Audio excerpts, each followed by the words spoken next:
Assalamualaikum warahmatullahi wabarakatuh. Salam bahagia untuk Bapak Ibu guru semua. Pada kesempatan kali ini, perkenankan saya untuk menyampaikan tugas modul 1.1 pada poin mulai dari diri. Sebelumnya perkenalkan, nama saya Mufrida Arifuddin, calon guru penggerak Angkatan 7 Kabupaten Kendal. Saya berasal dari SMK Negeri 1 Kendal, Provinsi Jawa Tengah. Ini adalah gambar trapesium usia, yang mana dimulai dari usia sekolah, kemudian usia produktif, dan yang terakhir adalah usia pensiun. Saat usia sekolah, saya pernah mengalami pengalaman yang negatif saat usia 9 tahun, dan juga pernah mengalami pengalaman positif saat usia 16 tahun atau pas SMA. Dan sekarang usia saya berada di usia 31 tahun. Selisih antara usia saya saat saya mengalami pengalaman negatif dan selisih saat mengalami pengalaman positif digambarkan pada trapesium usia ini. Pengalaman negatif pernah terjadi saat usia saya 9 tahun atau kelas 3 SD. Di sana saya pernah mengalami pembulian karena mungkin saya berbeda dari teman-teman yang lain, terutama dari rambut ya. Kalau di zaman dulu itu rambut aja sudah menjadi sebuah bahan olok-olokan. Kemudian dan itu terjadi pembiaran dari pihak guru. Jadi itu pengalaman negatif saya. Kemudian pengalaman positif terjadi pada, mungkin saya rasakan atau saya teringat saat usia 16 tahun atau saat kelas 2 SMA. Di sana saya dapat mengembangkan diri, mulai dari organisasi, gurunya sangat support sekali, pembinanya. Kemudian saat pembelajaran juga, di situ saya mulai berkompetisi, mulai dari lomba mapel sampai olimpiade sains. Kemudian saat usia sekarang, saya sudah bekerja di usia 31 tahun. Jadi selisih antara kegiatan atau pengalaman negatif saya dengan usia saya sekarang yaitu 23 tahun yang lalu. Dan untuk pengalaman positif sekitar 15 tahun yang lalu. Di tenggat waktu yang tidak sedikit, memori tersebut masih teringat dan terngiang di dalam pikiran saya. Kemudian peristiwa negatif apa yang terjadi? Tadi saya sudah pernah menceritakan yang terjadi pembulian karena rambut saya agak keriting ya, sebenarnya tidak keriting ya, saya merasanya tidak keriting. Tapi di sana terjadi pembulian karena rambutnya berbeda dengan teman-teman yang lain. Siapa saja yang berperan selain saya? Ya tentunya teman-teman satu kelas saya. Dan yang tidak enak adalah terjadi pembiaran oleh Bapak Ibu guru di sana. Kemudian dampaknya apa? Dampaknya saya merasa kurang percaya diri terhadap penampilan saya, sehingga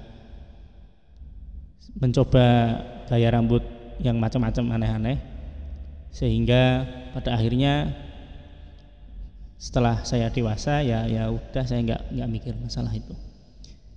Kemudian mengapa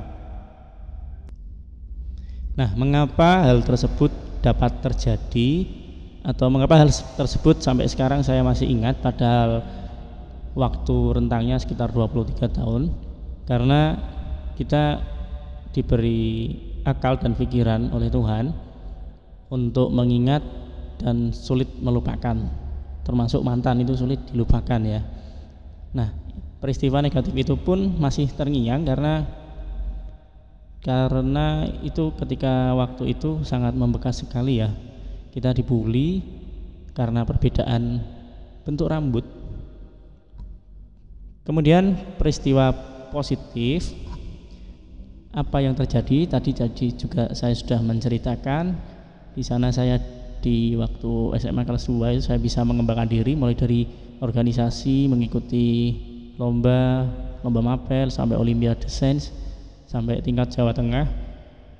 Itu saya merasa mendapatkan bimbingan yang sangat super sekali dari guru-guru saya, sehingga peristiwa tersebut sangat membekas dan selalu teringat oleh saya. Kemudian siapa saja yang berperan di sana? Di samping saya ada teman-teman dalam satu kelas, juga ada guru pembimbing saya. Kebetulan dulu saya sukanya adalah biologi, jadi pembimbingnya saya masih ingat namanya Ibu Rusiana. Semoga masih selalu diberikan kesehatan. Dan di sini dampaknya peristiwa positif tersebut bagi saya itu sebagai motivasi saya untuk terus berkembang, terus belajar, dan sampai sekarang mengapa masih terlalu teringat, karena yaitu pengalaman yang sangat menarik bagi saya, pengalaman yang sangat bermanfaat bagi batu loncatan saya dalam perkembangan emosi saya, sehingga sampai sekarang saya masih teringat. Kemudian pelajaran hidup apa yang dapat saya peroleh dari pengalaman negatif dan pengalaman positif tadi? Yang pertama adalah saya sekarang sudah menjadi guru, tentunya saya harus memberikan kesan dan menuntun siswa saya menjadi lebih baik, karena setiap manusia itu dibekali dengan akal, pikiran, memori, otak untuk menyimpan segala sesuatu dengan sangat mudah sebenarnya. Jadi ketika saya menyampaikan sesuatu dan itu membuat siswa tersebut terkesan, membuat siswa tersebut wah gitu, pasti akan diingat sampai mereka tua. Sehingga saya harus menjaga perilaku saya, menjaga cara saya memperlakukan peserta didik saya. Kemudian yang kedua, setiap siswa, setiap murid, setiap anak juga memiliki perkembangan emosional yang berbeda-beda. Ada yang perkembangannya sudah dewasa, ada yang masih kecil, ada yang baru mau dewasa. Nah, itu perkembangan emosionalnya berbeda-beda, sehingga apa kesan yang akan saya berikan kepada siswa saya itu juga berpengaruh sekali terhadap perkembangan emosional dan mental mereka. Sehingga dalam pembelajaran, semoga saya selalu dan senantiasa menerapkan pembelajaran yang menyenangkan.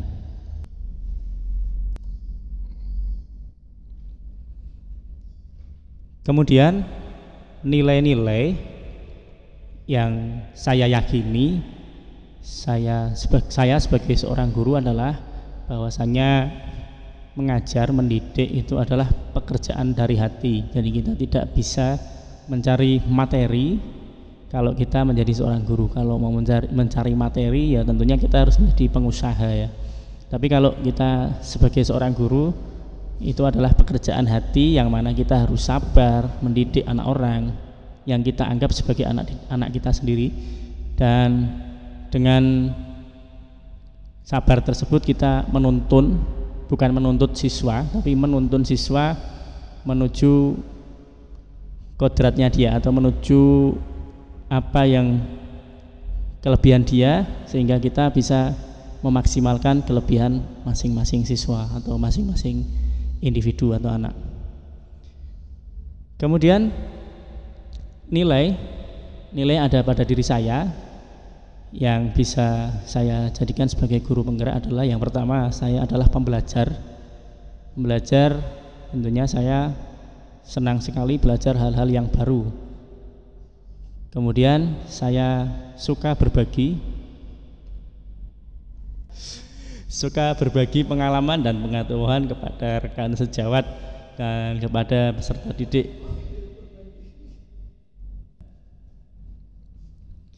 Kemudian saya termasuk yang inovatif dalam pembelajaran. Saya suka menerapkan ide-ide baru dalam pembelajaran.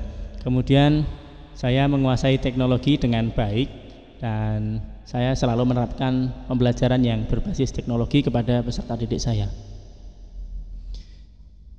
Kemudian kemudian peran saya sebagai guru penggerak, saya akan berusaha menuntun murid dalam pembelajaran, menuntun dia menuju kodrat alam dan kodrat zaman dia sesuai dengan karakteristik mereka, sesuai dengan kelebihan mereka. Kemudian yang kedua, saya akan berbagi pengetahuan dan pengalaman untuk teman-teman sejawat saya kaitannya dengan teknologi dan pengetahuan yang saya peroleh dari pendidikan guru penggerak ini. Kemudian yang ketiga, saya akan memberikan ide dan gagasan yang membangun bagi komunitas saya, yaitu MGMP Guru PJOK Kabupaten Kendal.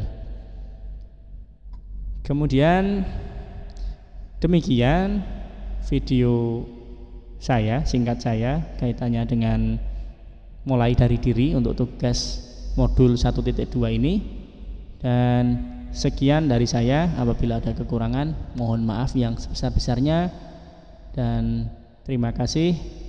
Wassalamualaikum warahmatullahi wabarakatuh.